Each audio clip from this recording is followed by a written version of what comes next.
सभी बच्चों का इस हमारे चैनल पर मोस्ट वेलकम। पिछले लेक्चर में कूलाम के नियम की बात हुई थी।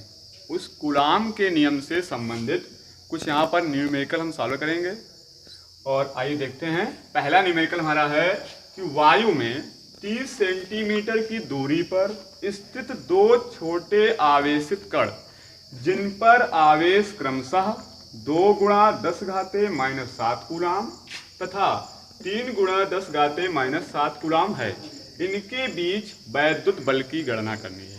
कूलाम ने जो नियम बताया था उसमें कहा था कि कोई दो बिंदु आवेश हम लेते हैं, एक मान लीजिए Q1 चार्ज लिया, दूसरा Q2 चार्ज। इन दोनों के बीच की कुछ डिस्टेंस होती थी जिसको हम R मान रहे थे। इनके भी जो बल कार्य कर रहा था कूलाम बताया था, अगर वायु में है तो 1/4 पाइप साइलेंट Q1 × Q2/R²। इस फार्मूले का प्रयोग करते हुए इस क्वेश्चन को हम सॉल्व करते हैं। तो सबसे पहले जो इस क्वेश्चन में दे रखा है वो वैल्यू हम यहाँ लिख लेते हैं। हमने रखा है 30 सेंटीमीटर दूरी है किसके बीच की, दो छोटे आवेशित कणों की। तो पहला आवेशित कण Q1 मान रहे थे, दूसरा Q2 मान रहे थे।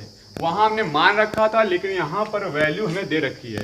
पहले जो Q1 आवेश है उसकी वैल्यू है 2 × 10⁻⁻7 कूलाम।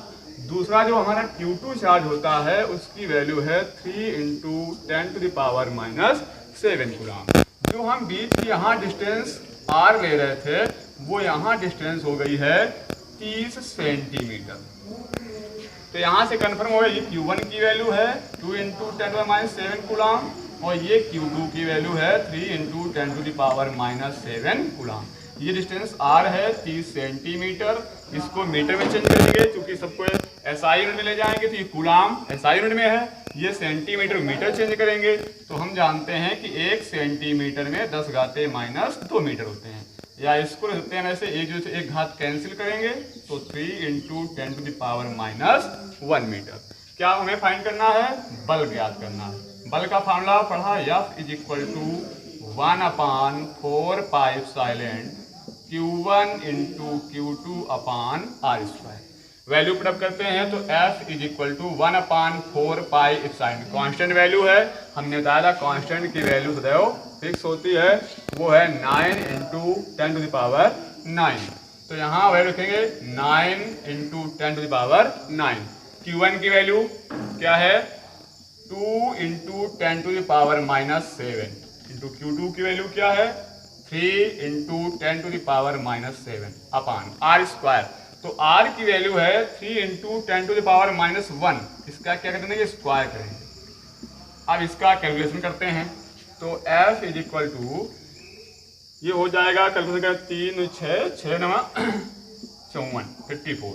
पावर देखिए, ये -7 ये -7 माइनस के 14 और ये 9 कितना हो जाएगा, यहाँ से ये माइनस की है ये प्लस की पावर है, तो क्या हो जाएगा जा करके 14 से 9 माइनस कर देंगे तो कितना बचेगा 5 बचेगा, और नीचे स्क्वायर करेंगे तो 3 का स्क्वायर 9 और पावर यहाँ मल्टीप्लाई करते हैं, घात पे घात गुणा होता है तो -2 एकम 2। इसका भाग देंगे इसमें तो 9 छक्का 54 6, ये घातें ऊपर जाएंगे तो प्लस की हो जाएंगी, तो ये 5 2 घट जाएंगे तो क्या बचेंगी -3। बल की यूनिट क्या होती है, न्यूटन होती है। यानी इन दो आवेशित कणों के भी जो बल कार्य कर रहा था उसका मान क्या हो गया 6 × 10 घाते -3 न्यूटन। आंसर। तो अगला प्रश्न बात करते हैं। प्रश्न नंबर 2 में लिखा है एक 92 यूरेनियम 238 परमाणु अल्फा कण उत्सर्जित करता है। यदि किसी क्षण अल्फा कण विघटित परमाणु के केंद्र से 9 × 10 घाते -15 मीटर की दूरी पर हो तो अल्फा कण पर कितना बल कार्यरत होगा। क्या पूछा गया है, बल निकालने का फार्मूला क्या था, कूलाम का नियम। F = 1/4 pipe silent Q1 × Q2/R²। तो हमें यहाँ पर Q1 की वैल्यू, Q2 की वैल्यू और R की वैल्यू ज्ञात करनी है, क्योंकि हम ये तो जानते हैं ये कांस्टेंट वैल्यू है 9 × 10⁹। तो बात कर रहा है कि 92 यूरेनियम 238 एक अल्फा कण उत्सर्जित करता है। तो अल्फा कण हीलियम नाभिक पर होता है और हीलियम नाभिक का परमाणु क्रमांक 2 और परमाणु भार 4 होता है। यानी जब अल्फा कण निकलेगा तो इसका मतलब 2He4 निकला इसे, ये क्या है अल्फा कण। अब एक अल्फा कण के निकलने से इसका परमाणु क्रमांक 2 इकाई और परमाणु भार में 4 इकाई की कमी हो जाती है, तो ये बन जाएगा 90 थोरियम 234। अब दोनों बैलेंस ही चेक करते हैं, 90 और 2 92, 234 या 238, यानी ये अल्फा कण इस परमाणु के इतनी दूरी पर है। यानी इसको हम अगर देखें तो 2He4 से 90 थोरियम 234 की जो डिस्टेंस है वो कितनी है 9 × 10⁹ 15, ये मीटर में रखी है। अब यहाँ जो चार्ज होगा वो Q1 होगा, यहाँ जो चार्ज होगा Q2 होगा। अब चार्ज क्या होता है, चार्ज होता है नंबर ऑफ इलेक्ट्रॉन, यानी इस परमाणु में जितने इलेक्ट्रॉन होंगे वो इलेक्ट्रॉनों की संख्या क्या बन जाएगी, चार्ज बन जाएगी। तो पहले 2He4 में निकालेंगे तो Q1, तो यहाँ परमाणु में इलेक्ट्रॉनों की संख्या, चूंकि परमाणु क्रमांक बराबर होता है इलेक्ट्रॉनों की संख्या, परमाणु क्रमांक 2 है तो इलेक्ट्रॉन संख्या भी क्या हो जाएगी 2, तो क्या हो जाएगा 2E। इसमें आते हैं, इस परमाणु में परमाणु क्रमांक 90 है तो इलेक्ट्रॉन संख्या क्या होगी 90 होगी, तो दूसरा चार्ज Q2 क्या हो जाएगा 90। किस फॉर्मूले से, Q बराबर Ne से। इलेक्ट्रॉनों की संख्या यहाँ 2 थी तो 2E हो गया, यहाँ संख्या 90 थी तो 90 ही हो गया, यानी ये Q1 हो गया, ये Q2 हो गया। 20 दूरी क्या है 9 × 10⁻15 मीटर। ये सारी वैल्यू हमें ज्ञात हो गई। लगाते हैं formula, F = 1/4πε Q1 Q2/R²। Value तब करते हैं तो F = इसकी वैल्यू क्या होती है 9 × 10⁹, Q1 की वैल्यू क्या है 2E, Q2 की वैल्यू क्या है 90E/R², R की वैल्यू क्या है 9 × 10⁻⁻15 उसका स्क्वायर। यहाँ पर कैलकुलेशन करते हैं तो 90 × 180 और 180 × 9, E × E क्या हो जाएगा E² हो जाएगा, और ये पावर क्या होगी 10⁹।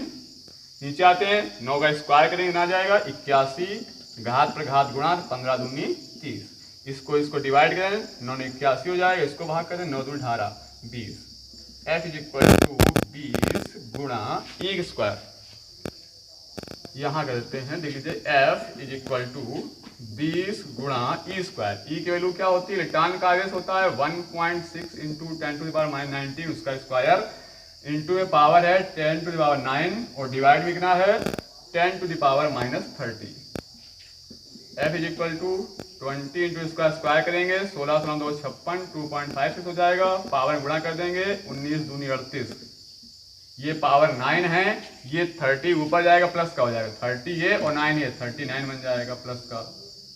F = इसका इसमें मल्टीप्लाई करेंगे तो कितना हो जाएगा 2 56 दूना 512 की 0 पॉइंट यहाँ पर 2 अंकों पर लगा हुआ, ये घात प्लस की 1 बचेगी, चूंकि 39 से 38 घटा देंगे, 10 गुणा कर देंगे कितना आ जाएगा 512 न्यूटन।